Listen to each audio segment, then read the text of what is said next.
I'm Leigh Brown. This is Real Talk with Leigh Brown. Today I've got Dan Rochon with us, and he is an author and a coach, and he's been a real estate agent, and he's waited tables, and he's done all kinds of things. But if you're experiencing a gap between what you're doing right now and the results you want, he's going to have some insights for you. So I hope you'll enjoy this conversation, and I'll see you on the other side. Well, tell my audience who Dan is, where you're located. Give them a little bit of a thumbnail sketch so we can dig into our conversation. Okay. My name is Dan Rochon. I got my real estate license in 2007. Had my first 6 months was sucked. That was back when, there was like the headlines were doom and gloom, foreclosure galore, and it was not a great time to get started. Took me 6 months to do my first deal, April 2008. And then April 2009, I bought the brokerage that I worked for. So I had a lot of success in those 12 months. That was a Keller Williams Realty franchise. I owned that for 10 years, sold it in 2018. And since then, I've gotten into coaching. And now I'm sort of in like this in-between point where I'm helping people out, even outside the real estate industry. And what I do is I help people to be able to get consistent, predictable income. So even though it is more than just showing up 5 or 7 days a week, there is a predictable path that you could follow. And I outlined that in my upcoming book, Teach to Sell, of how people can be able to get a consistent, predictable income.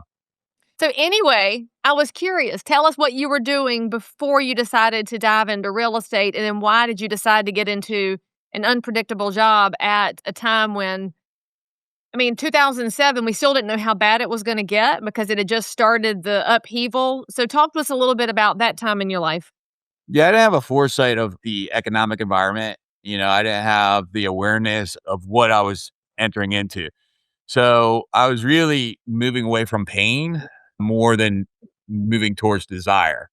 And at the time I was waiting tables. I was recently a recovering alcoholic, and I had a lot of challenges that I was moving away from. And I knew that I wanted to help people achieve their dreams, solve their problems. I was really just looking for a solution. And I looked at different franchises and realized I needed about $250,000 or so to buy a franchise. And I didn't have it at the time. That's what got me into real estate sales. So I don't know if it was a mastermind of even understanding what I was getting myself into. I didn't know.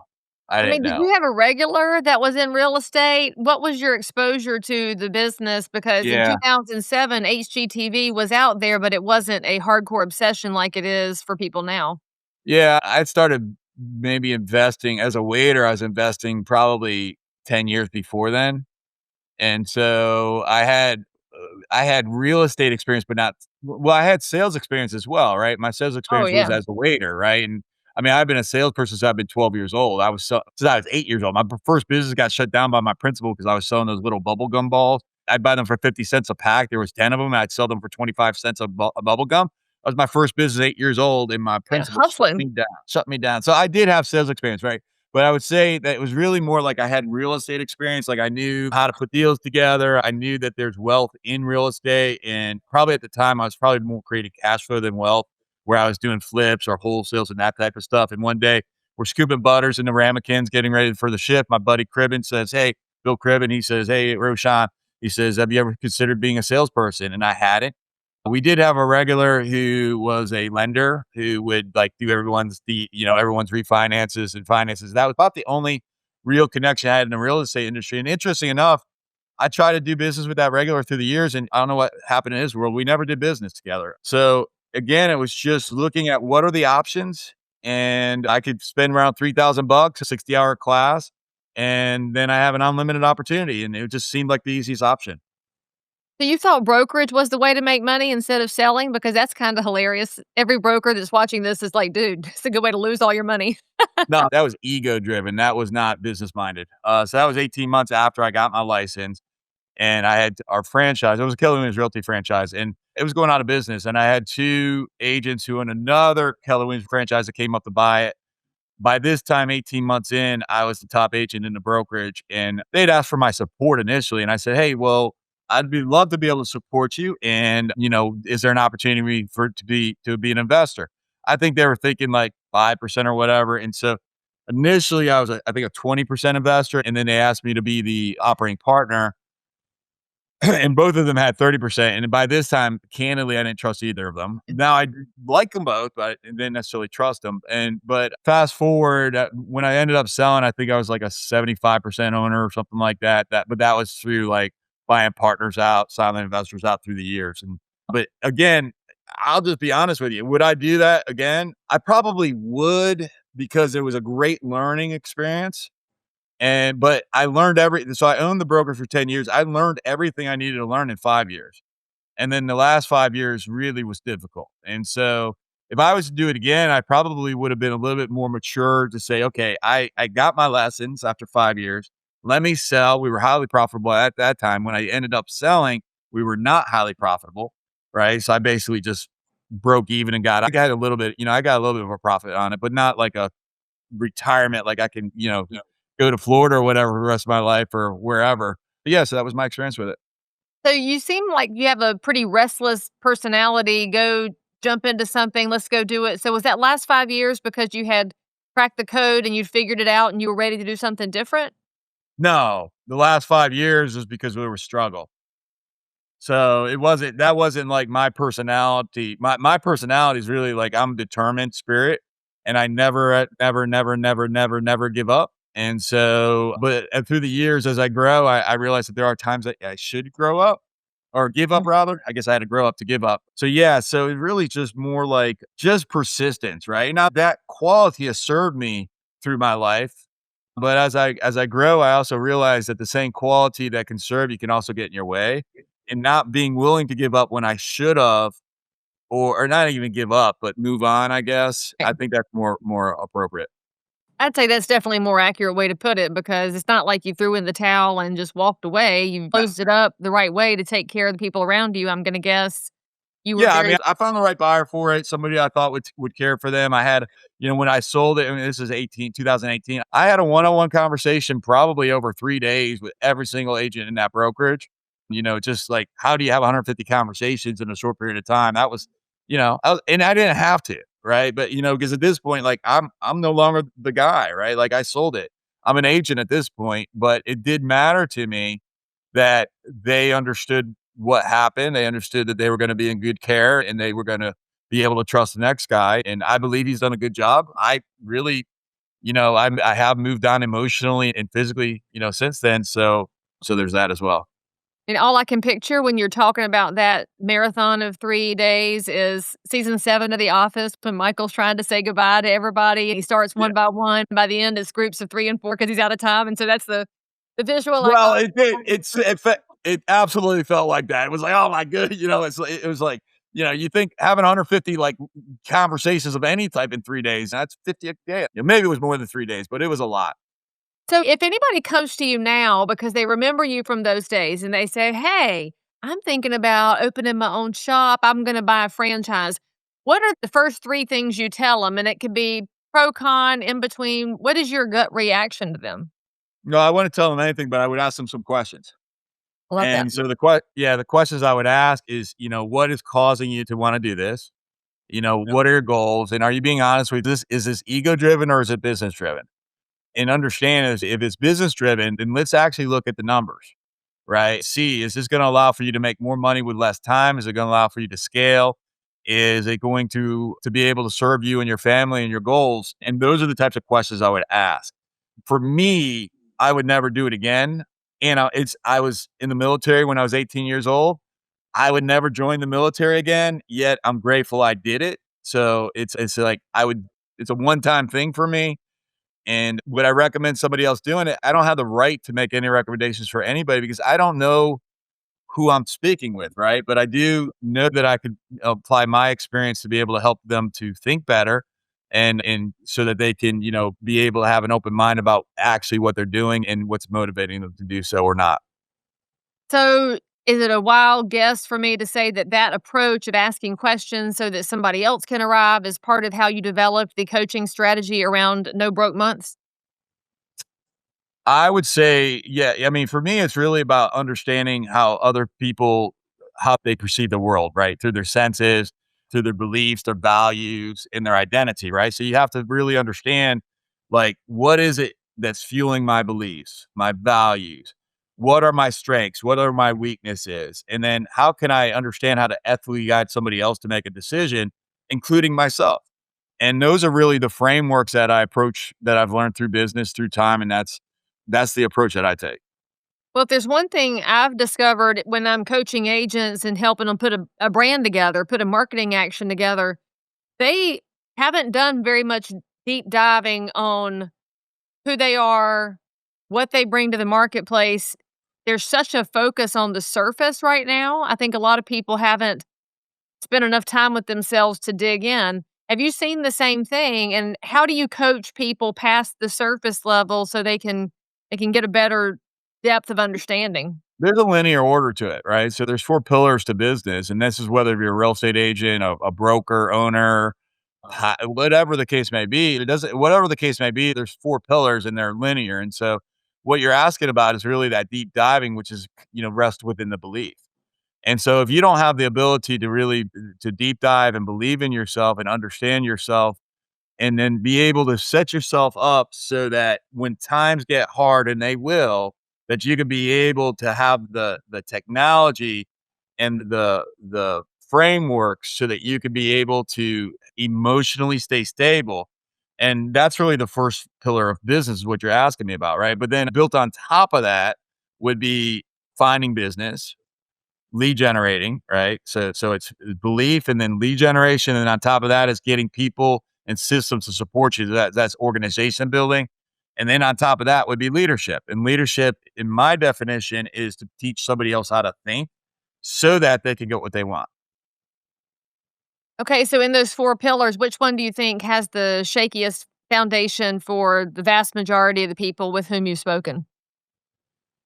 I don't know if I would answer to say any of them are shaky. I would say more accurately is that most don't work on one before they go to the next. And Mm. so without the understanding that the next level is that the previous level is required to be able to enter into the next realm. And so, for example, a lot of times I'll see people just jump into lead generation and they don't believe in themselves and then they get crushed on it and they don't realize that it's going to take 50 outreaches to be able to get one piece of business and they quit, right? Well, they're not quitting because they suck at lead generation. They're quitting because they don't have the tools to be able to believe in themselves to be and to understand the reality of what the business is. Okay. And so really whatever technology, however you want to be able to lead generate, my belief is you got to look inside yourself first and you have to sit there and say, what are my strengths? What are my weaknesses? What are my superpowers? What would my mama say that I'm good at doing? My daughter, my dog, my best friend. What would they say makes Dan Rochon freaking phenomenal? All right. And there's some things that make me not phenomenal as well. Right. But I'm looking at the phenomenal stuff. That's right, stay positive. Then, right. Then take all those different things that make you phenomenal. Then look at all the different ways to be able to find business. I can, and in real estate sales, I can go FISBOs, expires, open houses, billboards, cold calls, Facebook ads. There's so many different ways. So I look at what are all the different ways I could find business? What are my superpowers? And now I'm going to align them. And I'm saying, well, if I'm a social person, if people love me, when I enter in the room, I make people feel warm and alive. Maybe an open house would be more appropriate for your strategy than calling expires. Okay. If you're fearless and rejection, you don't even notice it. Right. Then maybe calling expires would be more appropriate than open houses. So it's really slowing down. I heard on a podcast by a Navy SEAL in the movie F1 a few weeks ago. I was flying to Italy to do a talk and I was coming back and I was watching F1 and they said slow is smooth and smooth is fast. And that's sort of like my new mantra, right? So it's almost like take a step back and slow down, right? Because if you don't really identify what you're going to resonate with, then it's going to be harder to maintain that, 49 rejections because you're not only you're getting rejected 49 times, but you're doing something that you don't like. And now it's like the odds of you succeeding are pretty much zero. And they're potentially going broke at the same time because if all you're doing is chasing buckets of leads from Zillow or Realtor.com or any of the lead generation sites, but you haven't figured out the rest of the pieces, it's no wonder you're spending all this money getting yelled at and not making it back. But I think their I business model is predicated on people who just need more, more, more instead of doing the understanding of what's happening with the ones you do have. Yeah, and you're gonna just barrel through it. You can have success, but it's not a happy success. If Well, you that's can align even a blind squirrel finds a nut. That's the technique you're talking about there. Get enough of them, but that'll wear you down. But as I was saying, but if you align whatever your lead generation strategy with like your DNA of who you are, your spiritual being, then you can now enjoy what you're doing while you get rejected. Oh, thank you for telling me no. Thank you. Have a good day. Which actually, if they're jerks to you, your cheerful positivity will tick them off, and so then you actually do win. So there's something to be Yeah. said. Quick story. When I know it's your show, but quick story. When I was a waiter, I used to tell the other waiters that I would want to take the biggest jerk in the restaurant that would come in as a customer. I say, I want that guy. And they're like, why do you always take the jerks? I said, because I care. Like, you care for the jerk? Nope. I care for the taxi cab driver. And this is well before Uber. I care for the taxi cab driver that jerk is going to get in the car when he leaves this restaurant. I care for that person. And if I can help this jerk be 1% less of a jerk, then I just help the next guy have 1% of a better life. Right. And so, or at least an interaction in that case. So it's just understanding about like, we can show up and care for others and make an impact even when the other person's not, nice to you. And I don't know how relevant that is to our conversation, but a little sidebar. I'm grateful I that you let me mean, share. I think it's all relevant because you're talking about spotting opportunities and you were spotting opportunities with difficult people. So, what was the secret sauce to making that person less of a pain? There's a thing that I teach called the CPI communication model. So that's consistent predictable income. And what that is to be able to be in rapport and connect with other person's energy and then ask them deep diving questions. And I call those adept questions and then actively listening.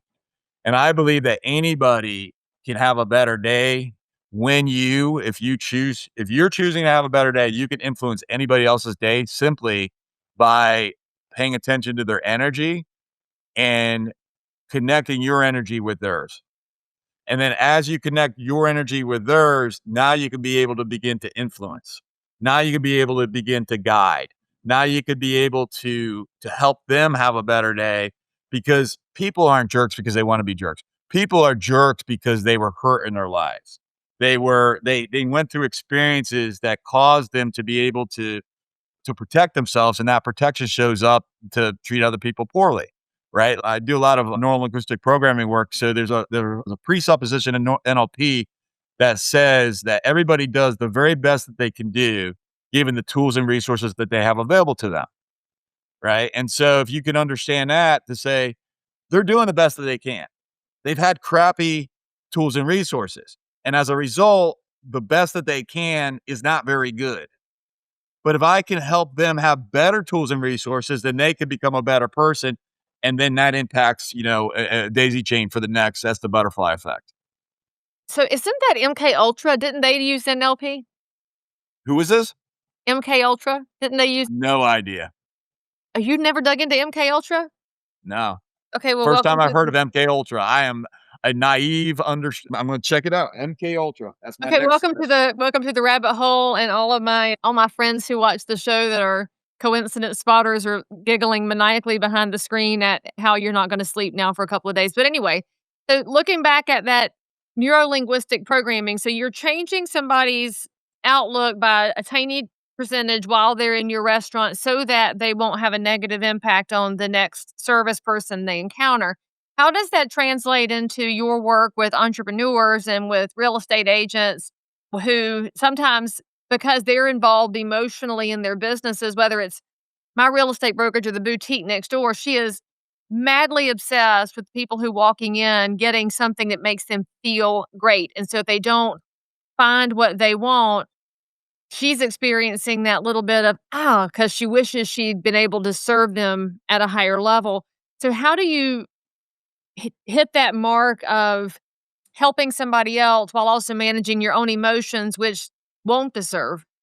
Yeah. Let me give you a specific example rather than as a coach perspective. I think it'd be more relevant for your audience as a real estate agent Yes. perspective. And so, like, let's say I'm a real estate agent and I'm talking to somebody on the phone and they're aggravated. It was called an expired listing. All right. And now probably 5% of your audience has ever even called an expired listing. But I think we can all imagine, and maybe more than that, probably 25% has called it once. Well, And then probably only 5%. 70% of my audience is real estate agents anyway, so you guarantee that 30% don't even know what we're talking about with an expired listing. Y'all, that's somebody who stuck a sign out with a realtor. It did not sell, and it came off the market because the dates ran out, and so then other realtors swarm in generally and say, "I can do it better." So that's what an expired listing is. And then for the 70% that are realtors, I'm gonna say most of them, and you know who you are, you're not using that tried and true technology and idea set because you think it's for old people to do. So there's your quick definer for the audience. So thank you. And thank you, Lee. And so let's say I call them and they are showing up annoyed. That's perfectly natural. Mm. My job is to not bypass that annoyance. Because remember, my job, going back to the CPI communication model, my job is my first job is to gain rapport, connection, connect energetically with them. The easiest way for me to be able to take somebody who's in an annoyed state, an aggravated state, I won't use bad words, but not a good state. And so the best way for me to be able to then move them to a better state is simply to label the energy. And that would be something like, "Hey, look, it seems like you're annoyed right now. I get it. I would be annoyed as well. Are you annoyed? Hell yes. Da, da, da, da, da, whatever, whatever, whatever." It's like, "Okay, fantastic. I'm just curious. Do you want to sell?" Right. So what most people do is they go into the "do you want to sell" when the other person's in an annoyed state. That will never work. Right. You have to be able to pay. Now that goes to the third step of the CPI communication model, which is actively listening. So now that I'm actively listening to the energy, I'm recognizing to say, okay, they're not in a place that they could ever hear me. So I have to be able to transition this conversation in a nanosecond from an annoyed state to a neutral state or better. The easiest way for me to do that is to label the annoyed state with a word. It seems like you're angry. It seems like you're pissed off. It seems like this is overwhelming to you, whatever you're perceiving. And the more that you do this, the better that you're going to be able to align with that. Then once I label that energy, what happens is the energy diminishes. It's amazing. Okay. And it's something that this works in relationships, right? Your wife, your husband, they're not happy with you. Now, you got to be careful, right? Because you may say to somebody, it sounds like you're angry and they become angrier, right? So you have to make sure you're really, really paying attention. And it is a little bit of risk if you get it wrong, it can make things worse. I want to be transparent on that, right? But if you're able to connect with the energy and then label it and then diminish and now move forward with the conversation, now you can get a solution. So what happens when you do get it wrong? Because that must have happened to you at some point if you are acknowledging that happens. So you said, "Sounds like you're annoyed." And they're like, "No, I'm fantastic." What's your approach after that? 'Cause obviously they're probably lying to you because they started cussing and that's why you knew they were Well, annoyed. that'd be a little bit of a different if I got that, I would still notice that they're still annoyed and I would still play around with it. More likely, what I was more referring is more like a very aggressive nature of maybe like, "Yeah, I'm annoyed because you guys suck and you keep calling me," and, that type of thing. If you mess it up, here's my advice to that. Hang up the phone and make another call. And then through times, the reps, like today, I realized like I've been in sales, like I mentioned to you, I was selling bubble gum at 8 years old. I'm 50, almost 53 years old. And the reality of it is that I'm a much better salesperson today than I was 5 years ago, 10 years ago, et cetera. That's just time on task, reps. And so if you make a mistake or if you get a negative response, that's your growth. I make so many less mistakes today at almost 53 years old than I did at 43, 33, 23. And so if you get a negative feedback, understand that all feedback it is just that. All right. So when somebody rejects you, that's feedback. Now you have the opportunity to learn from that feedback or not. What many people do, this goes back to the belief section, is you get negative feedback and you let it annoy you, you let it agitate you, you let it shut you down, and then you don't take another shot. What somebody who's going to be world class does is they get that negative feedback and they learn from it. Right. And so when I say that you may get a negative experience by using some of this technology, yeah, maybe there's a 5% chance of a novice, right? But for me today, there's like a 0.5% chance as somebody that's done it through years and years and has developed themselves. Okay, so in all of your time of selling real estate, owning the brokerage, working with real estate agents, post brokerage, my audience loves to know the crazy stories that you've seen out and about in any of those regards. And in your favor, you've got more than just the selling as a Yeah. potential. So we'd love to Let know me, what's the one yeah, story you have to tell. from a leadership point of view rather than an agent point of view. So once upon a time when I owned a real estate brokerage and I had about 150 agents or so that worked for me, I have so many stories about that. The first thing that hits my mind was the night that I came to the office, 11 p.m., and his name was Walt. And if you can imagine Seinfeld and Kramer, if you can imagine Kramer just sort of like coming into the screen, like all disheveled, blah, blah, right? That's who Walt was. And one night I come in there at 11 p.m.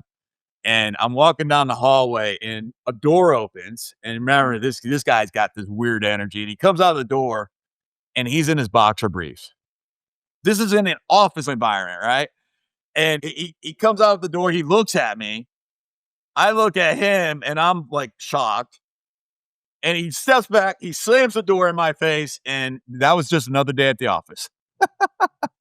And that was didn't get brought up after that. It was just a moment. No, no, he had to leave the brokerage after that. He was doing some inappropriate things within those doors that will lead for another private conversation, maybe. But I can tell you, time and time again, I had stories like that. People drunk, driving out buyers, and just crazy. I had somebody living in the roof one day, like in the drop ceiling. At the Just office? crazy. Oh yeah, in the office, a homeless person was living in our drop ceiling. And that's sad, so some of it is like, sad like that, but it's, also crazy as well. It's a creative place to hide out and catch a little indoor warmth, but So like also the there. Netflix thing, there's a Netflix show on right now where the guy made an apartment in the mall. Like when the mall was being built, he saw like this little space and he made an apartment and it lived there for I don't know how long. It's on Netflix right now. What Netflix show is that? I'm sure you can find it. I'm not sure. So I It's just on have to right go to now. ChatGPT and say, "What's the Netflix program with a fella living in the mall?" Okay. Yeah. It should know based on that description. Okay, so as we wind up our conversation here, why don't you tell our audience about the new book you have coming out and why they should pick it up? Teach to Sell: Why Top Salespeople Never Sell and What They Do Instead is being published by Post Hill Press in June of 2026, distributed by Simon and Schuster, and it is descriptive of the four pillars that I described today, which is belief, lead generation, organization building, leadership, and it gives you very specific tools and resources to be able to, no matter who you are, and whether if you're in real estate sales, insurance sales, or whatever sales it is, there's a predictable way that you can do this and have an outcome. And so it's the blueprint for people to be able to follow so that they can understand exactly how to get what they want as a sales professional and how to be able to help other people get what they want. So it might just be their missing gap between they've got somebody to call, but it's not turning into income. This would help them bridge that in all likelihood if they follow it. On a deep, deep level, absolutely. I mean, this is ninja style type stuff. It's at whatever level somebody's ready to receive it. If you're ready to receive the basics, it's there. But if you have already been doing this for years and you're looking for like those higher level, how do I use hypnotic techniques? How do I use neuro linguistic programming techniques? How do I use the sales techniques that the 1% of the 1% of the 1% use? You'll be able to discover it in the book.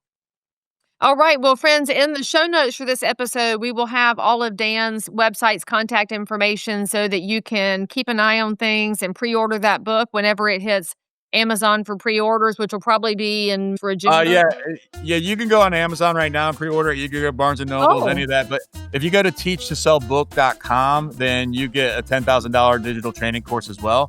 So that's where I would direct people. Teach to Sell, www.teachtosellbook.com. well, there you go, friends. We'll have again that link in the show notes to make it easy for you to connect with Dan and see if you can't bridge a few gaps in your own life. Dan, thank you so much for coming on the show and giving us some of this really good energy and insight in lots of ways that can be helpful to people. I really appreciate it. My pleasure. All right, friends, hit the bell, and we'll see you next time. Well, friends, if that episode made you laugh, think, or shout, "Oh, my, go ahead and smash that like button, hit subscribe, and turn on that little tiny bell so you don't miss the next round of Real Talk with Leigh Brown.